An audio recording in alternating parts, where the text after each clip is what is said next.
Intermediate के English के book में एक चैप्टर है जिस चैप्टर का नाम है ए थिंक ऑफ ब्यूटी। देखेंगे स्टूडेंट्स को इस टॉपिक को समझने में वास्तव में अर्थात रियल में इस चीज की एक गड़बड़ी ही सबसे बड़ी समस्या है कि जब भी इसके वर्ड्स के हिंदी बच्चे को बताया जाता है तो लेसन का अर्थ तो समझ सकता है, लेकिन कभी भी ये नहीं समझ पाता है कि उसका भाव क्या होगा। देखेंगे जब भी आप किसी भी जगह आप जाते हैं, जब आपको एक्सप्लेन करना होता है, जहां भी आपके लाइफ में एक्सप्लेन शब्द जुड़ जाए वहां यही समझिए कि आपका काम शब्द अर्थ से नहीं चलने वाला है, अर्थात वर्ड मीनिंग से नहीं चलने वाला है। किसी भी टॉपिक की जो रूल एंड रेगुलेशन होता है वो ये चीज होता है, जैसे लिखा है India is our country, Bharat मेरा देश है, तो ये उस टॉपिक का अर्थ हो सकता है। लेकिन सबसे बड़ी समस्या होती है कि भारत हमारा देश है, लेकिन हमारा एक कर्तव्य बनता है, हमारी एक ड्यूटी बनती है, और सर्चिंग अभियान होता है, वो सर्चिंग अभियान हमारा ये होता है कि हम भारत के बारे में जानें। ठीक है, आप जब भी किसी भी सवाल को लगाते हो तो उसमें जैसे ही आप पाते हो प्लस बी का होल स्क्वायर, जैसे पा गए, आपने कैलकुलेशन करना शुरू किया, आपका आंसर आ गया, आपने सवाल लगा के रख दिया। इंग्लिश कहती है कि मुझे पढ़ने के बाद जब मुझे पढ़ लेना, जब भी मतलब आप कोचिंग्स में जाइए, कहीं भी जाइए, और जब भी आप इस शब्द को पढ़ लीजिए कि इंग्लिश आज मैं पढ़ने गया हूं, और बेबाकी से आकर के घर पे बैठिए, तो वहां एक सबसे बड़ा मुद्दा उठता है कि अगर इंग्लिश पढ़ना है तो 20 पेज, कितना पेज? 20 पेज डेली आपको क्या लेना है? होमवर्क लेना है। 20 पेज का आपको अपने आप होमवर्क मिल जाता है। अब सबसे बड़ी समस्या इस चीज की होती है कि अगर किसी भी टीचर ने आपको बता दिया कि आपको 20 पेज का क्या मिल गया? होमवर्क मिल गया। अब 20 पेज का होमवर्क कोई टीचर देता नहीं है, सबसे बड़ी टॉपिक ये है। फिर भी स्टूडेंट के दिल में ना बार बार इस भाव आता है, उसका सर बार बार इस चीज के लिए चक्कर खाता है कि हमको तो सर जी ने 20 पेज होमवर्क दिया, लेकिन ये नहीं बताया लिखना क्या। देखिए, लिखना यह है कि कोई भी सब्जेक्ट जब आप पढ़िए तो डेली आप लोग उसको 20 पेज लिखिए। अब 20 पेज क्या लिखना है? जैसे आपके सामने कहा दिया गया ये थिंक ऑफ ब्यूटी, ये थिंक ऑफ ब्यूटी। थिंक का मतलब क्या होता है? थिंक शब्द हमारे थिंकिंग से लिया गया। थिंक का मतलब हमारी सोच, हमारी आशा, हमारी। आप देखेंगे किस कौन सी ऐसी चीज जीवन में कौन सी ऐसी सुंदरता है? क्या है? जीवन में कौन सी ऐसी सुंदरता है जो जीवन पर्यंत जितना बढ़ता है उतना निखरता है, जितना बढ़ता है उतना निखरता है। अब इस प्रश्न को अगर पूछा जाए कि जितना बढ़ता है उतना निखरता है, तो इसका मतलब क्या होगा? अगर ये प्रश्न पूछ लिया जाए कि जितना बढ़ता है उतना निखरता है, यही चीज है दी थिंक ऑफ ब्यूटी। स्टूडेंट नहीं सोच पाता, वो तो बार बार इस चीज को सोचता है कि हमारी सुंदरता की बात सर जी कहेंगे, किसी लड़की की सुंदरता की बात कहेंगे, अरे यार वो लड़की बहुत हॉट है, बहुत सुंदर है, बहुत देखने में स्मार्ट लग रही है। इसको सच्ची सुंदरता नहीं कही जाती। सच्ची सुंदरता का मतलब ये चीज होता है कि जो जितना बढ़ता है वो इतना निखरता है। अब ये टॉपिक हम कहां जाएंगे? इस टॉपिक पे हम जा सकते हैं एक छोटे से पौधे पे ले सकते हैं। किस पे ले सकते हैं? एक प्लांट पे। किस पे ले सकते हैं? एक प्लांट पे। और इस प्लांट पे हम इस चीज को ले सकते हैं, जैसे एक नन्हा सा छोटा सा पौधा जमीन को फाड़ करके निकलता है। अब जैसे गुलाब का पौधा आप मान लीजिए, जमीन को फाड़ करके वो जमीन से निकलता है, और जमीन से जब निकलता है तो जिस तरीके से जमीन से ऊपर उठना शुरू करता है, उठते उठते एक दिन जब वो पहुंच जाता है, उसमें कलियां और पुष्प का निर्माण हो जाता है, तो वो पौधा बेहद सुंदर दिखने लगता है। ठीक है, क्या दिखने लगता है?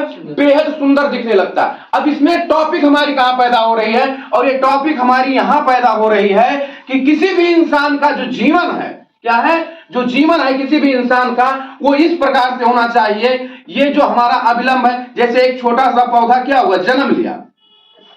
इंसान क्या करता है? छोटे से बच्चे के नन्हे के रूप में वो जन्म लेता है, 10 साल के 12 साल की उम्र में स्कूल पहुंचता है, 16-17 साल में क्लास 5th सेकंड जिस भी क्लास में वो पहुंच जाता है हम मान लेते हैं, और 10th तक जाते जाते वो गांजे में, दारू में, सिगरेट में पहुंच जाता है। ये पौधा जब जमीन के अंदर से जन्म लेता है तो पहले 2 पत्तों में आता है, उसके अंदर टहनियों का फिर निर्माण होता है, फिर थोड़ा सा बड़ा होता है, पौधे के रूप में शुद्ध रूप में आ जाता है, और जब पौधे के रूप में शुद्ध रूप में आ जाता है तब क्या होता है? एक उसके अंदर बड़ी बड़ी टहनियों का निर्माण होता है, और उस टहनियों के निर्माण में कलियों का निर्माण शुरू हो जाता है, और जब कोई भी पुष्प उसमें लग जाता है तो ये पता चल जाता है कि पौधा अपने शुद्ध श्रृंगार के रूप में प्रदर्शित हो चुका है। आज का मनुष्य क्या करता है, अपना सही श्रृंगार देखना लायक ही नहीं करता, अपना सही श्रृंगार देखना पसंद नहीं करता। जैसे आप, हम सारे लोग। अब पैदा क्यों नहीं करता है, जब जीवन के जो सूत्र थे, ग्रोथिंग पावर जो हमारी थी, क्या थी, जो ग्रोथिंग पावर थी, वो ग्रोथिंग पावर हमारी क्या हो गई, नष्ट हो गई। अब वो ग्रोथिंग पावर इसलिए नष्ट हो गई, जैसे एक टॉपिक यहां हम एक नोट कर लेते हैं, एक नन्हा सा बच्चा है, ये बड़ा होके खूबसूरत अच्छे शरीर वाला एक लड़का बन गया 20 साल की एज में। इसने अपने शरीर पर बेस्ट केयर किया, बहुत ज्यादा केयर किया, बहुत माइंड लगाया, बहुत अच्छा केयर किया और इतना सुंदर सुडौल बन गया। लेकिन ये 20 साल इसको बनने में, यहां तक में इसको बहुत सारी चीजों का इसने भी त्याग किया। अच्छी संगत पकड़ा होगा, खान पान पे ध्यान दे दिया होगा, नशा नहीं किया होगा, शरीर की हर गतिविधियों को संभाल के रखा हुआ होगा, एक सुंदर सुडौल शरीर वाला बच्चा बन गया। लेकिन अगर इस चीज को देखना है, क्या करना है, इस सुडौल शरीर को देखना है, कामयाब शरीर को देखना है, तो इसके जो बीच में अवरुद्ध है, जैसे नशे का परित्याग करना, शुद्ध भोजन खाना, दूध का सेवन करना, बॉडी पर केयर करना, जिम जाना, एक्सरसाइज करना, ये आपके जीवन के महत्वपूर्ण सूत्र है अगर यहां तक पहुंचना।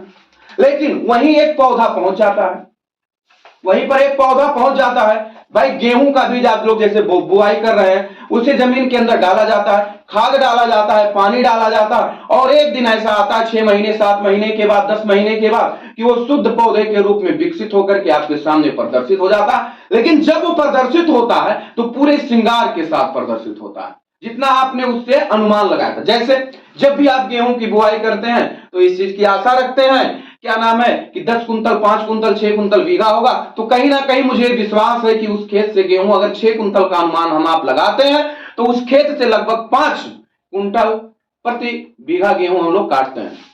लेकिन इंसान, जो आपके मां बाप ने आपने आशा लगाया कि मेरा बच्चा, जब बाप अपने बेटे को गोद में पैदा होने के बाद उठाता है और ऊपर फेंकता है, किसी के बाप ने, याद तो है नहीं लेकिन देखा जाता है, जब बाप बनोगे तो जान भी जाओगे। और जब आपका बेटा ऐसे उठाते हुए, कैसे ऐसे उठाया जाता है ना बच्चे को, जब बच्चे को उठाया जाता है तो क्या होता है पता है, ऐसे ऊपर उठा करके फेंक दिया जाता है और पकड़ा जाता है जकड़ करके, और मुख से क्या निकलता है, हमारे बाबू कलेक्टर बने हैं। ये भाषा निकलती कि नहीं, मेरा बेटा पढ़ेगा, मेरा बेटा लायक होगा। तुम तो बड़े नालायक निकल गए, वहां तो पहुंच ही नहीं पाए, उसके पहले नष्ट भी हुए, भ्रष्ट भी हुए, खत्म भी हो गए। अरे भाई, कितना अजीब घटना है कि नशे से धुत व्यक्ति का बेटे का कंधा बाप दे रहा है, जबकि बाप का कंधा बेटे को देना चाहिए। ऐसा हो रहा है कि नहीं हो रहा है, हो रहा है ना ऐसा। अब देखेंगे, ये सबसे महत्वपूर्ण टॉपिक, ये थिंक ऑफ ब्यूटी यही चीज कहती है कि सूर्य, चंद्रमा अगर अपने पूरी रोशनी के साथ इस धरा पर नहीं आते हैं, जैसे शाम को सूर्य जब निकलता है तो पूरी प्रकाश लालिमा के साथ आता है और बहुत तेज धूप करता है, तब लोग नहीं कहते हैं आज सूर्य नहीं निकला। लेकिन अगर सूर्य के क्वालिटी में, सूर्य के चमक में थोड़ा सा भी परिवर्तन हुआ तो इस पृथ्वी का मनुष्य क्या अनुमान लगाता है, क्या बताएं, आज सूर्य नहीं निकला है, ऐसा बोलता है कि नहीं बोलता है। तो अगर ये थोड़ा सा भी धीमा हुआ तो इस पे क्लेम हो गया, और अगर आप अपने लाइफ में 100% गड़बड़ करते हैं तो कितना क्लेम होगा, ये तो अनकाउंटेबल हो जाएगा, अनकाउंटेबल हो जाएगा।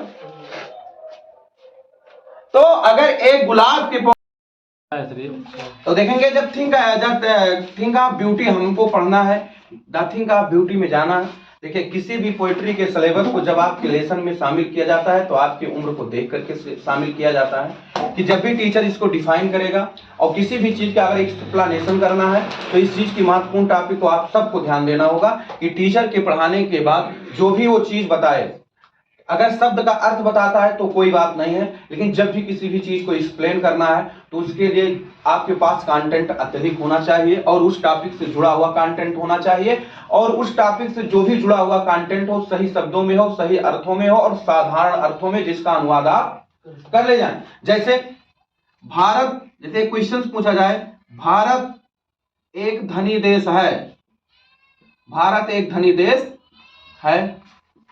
अब एक टॉपिक अगर आपको दे दिया जाए, भारत एक धनी देश है, भारत एक अच्छा देश है, तो अगर टीचर ने आपको पढ़ाया कि भारत एक धनी देश है, इसका बता दिया, लेकिन अगर ये टॉपिक दे दी जाए तो इसके बारे में कितना आर्टिकल आप कर सकते हैं, यह एक आपके सामने बहुत बड़ी समस्या होती है। तो पोएट्री 4 लाइन की होती है।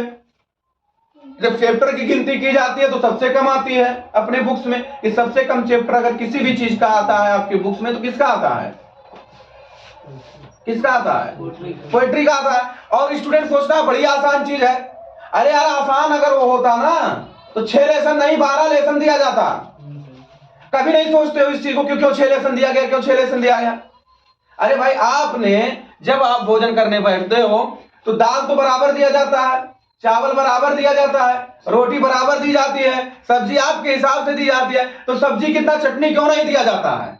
तो क्या चटनी की कोई कीमत नहीं है। अगर सबसे ज्यादा मटेरियल किसी भी चीज को बनाने में लगता है तो क्या है, चटनी बनाने में लगता है, तो क्या उसकी कीमत नहीं है। उसके एक एक अवयव अर्थात उसमें पड़ी हुई सारी वस्तुओं को निकाल करके उसके बारे में जानो, तब आपको पता चलेगा कि चटनी की कितनी बड़ी कीमत होती है। तो ये चटनी आपके पोएट्री के रूप में है। इसके एक एक लाइन का अर्थ निकालिए, अर्थ निकालने के बाद उसको अपने पंक्तियों में प्रदर्शित करिए और उसका एक सुंदर सा भावार्थ बनाइए। भावार्थ को बनाने के बाद उसे तोड़ करके फेंकना शुरू करिए, तोड़ करके फेंकने के बाद उसे आसान किस्तों में लाइए।